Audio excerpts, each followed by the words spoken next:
Bom dia a todas e todos aqui presentes nesse seminário. Queria cumprimentar o deputado Leonardo Monteiro, em nome do deputado Leonardo Monteiro, cumprimentar a todos os deputados e deputadas federais, parlamentares, pessoas que dedicam o seu trabalho, seus dias, a sua energia para representar a nossa população e que mostram que, ao contrário da tese que se difunde para despolitizar a população, políticos não são todos iguais. Nós temos vários políticos que são comprometidos com as causas populares, com os direitos da população e sensíveis aos dramas e aos problemas que vive a maioria da nossa população. E por isso eles valem por 10. Então, se nós temos 20 aqui, nós temos 200 guerreiros e guerreiras que no parlamento, seja no plano federal, no plano estadual, estão aí trabalhando incansavelmente. Nós já viemos aqui em outros momentos históricos, muitas vezes em Brasília, nós que não vivemos aqui, para participar da Comissão Nacional de Agroecologia e Produção Orgânica, extinta pelo atual governo da extrema-direita, para participar do Conselho Nacional de Segurança Alimentar, extinto no primeiro dia do atual governo da extrema-direita. Infelizmente, nós estamos aqui num contexto muito mais difícil e muito mais duro para as lutas populares e para o campo democrático e popular.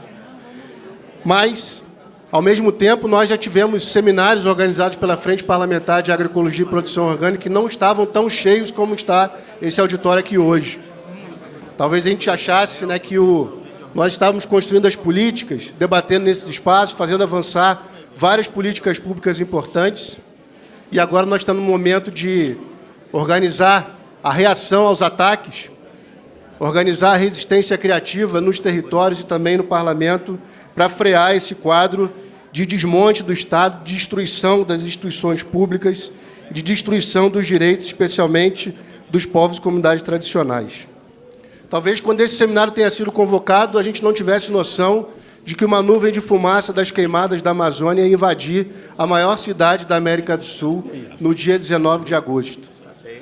Como a gente vive numa avalanche de notícias e fake news, a gente acaba também esquecendo de que essa mesma cidade, em 2015, viveu o drama da falta de água e que os reservatórios do sistema Cantareira estavam secando a cada dia. Então, esses são recados da natureza de que algo está errado com o modelo de desenvolvimento predatório que desmata, que expulsa as populações tradicionais.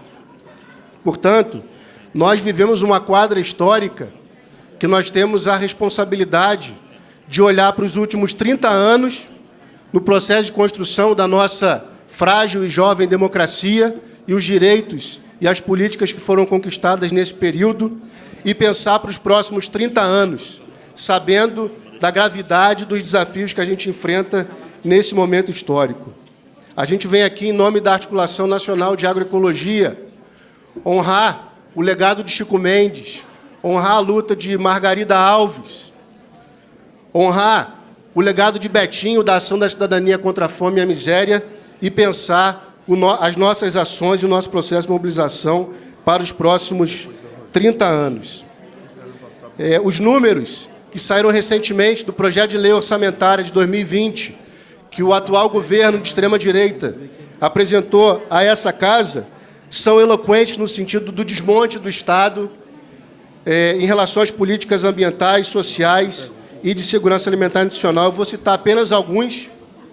Para reconhecimento de territórios quilombolas, o Estado brasileiro apresenta um orçamento de R$ 3 milhões. Menos de 10% do que foi o orçamento público no ano de 2014 para essa mesma ação. Para a obtenção de terras para a reforma agrária, R$ 12 milhões.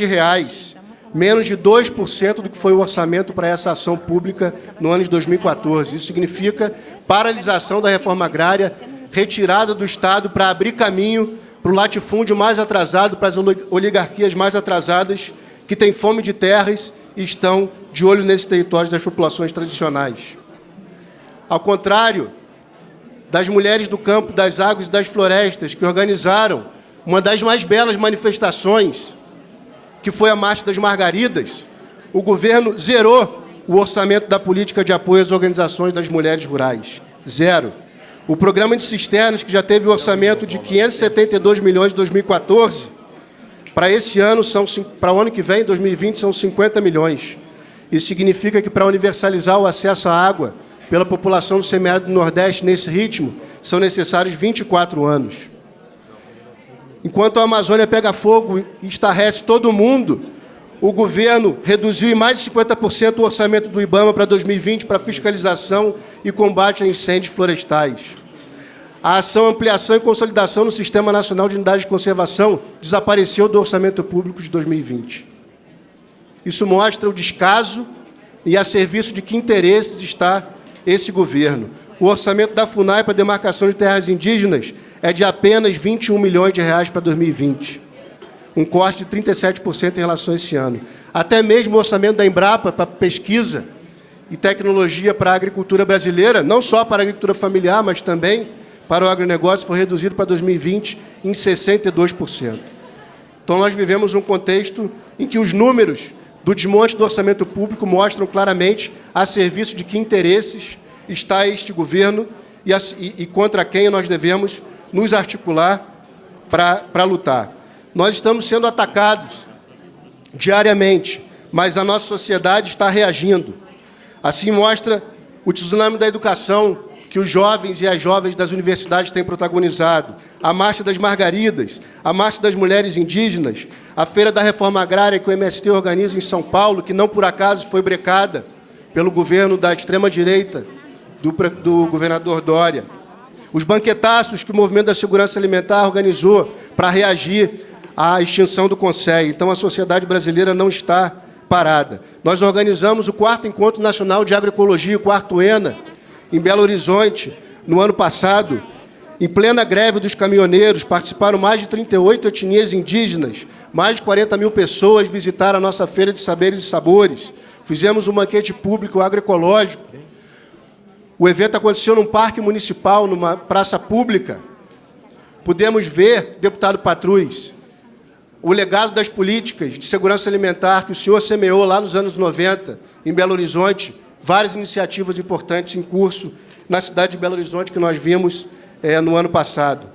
Nós estamos rumo ao Sínodo da Amazônia em outubro, convocado pelo Papa Francisco, onde o mundo inteiro estará atento ao que se passa na Amazônia, e que foi fruto de um processo de mobilização capilarizado em todos os territórios da Amazônia, envolvendo milhares e milhares de pessoas.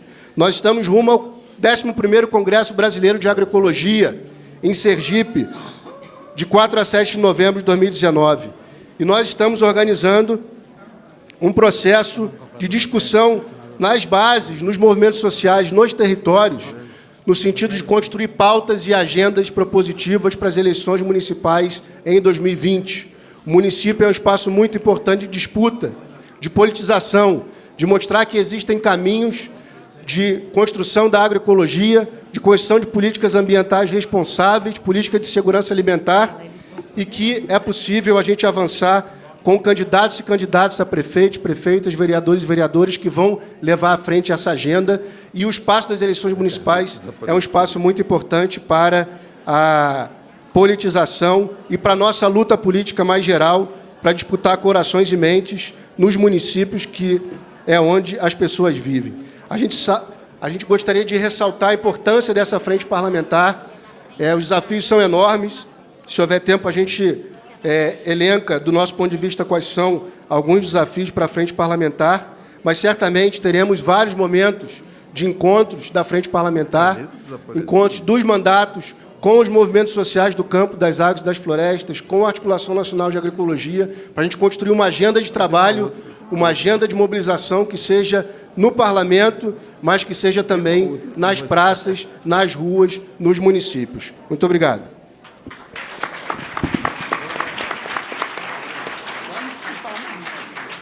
Agradecer o Denis pela contribuição.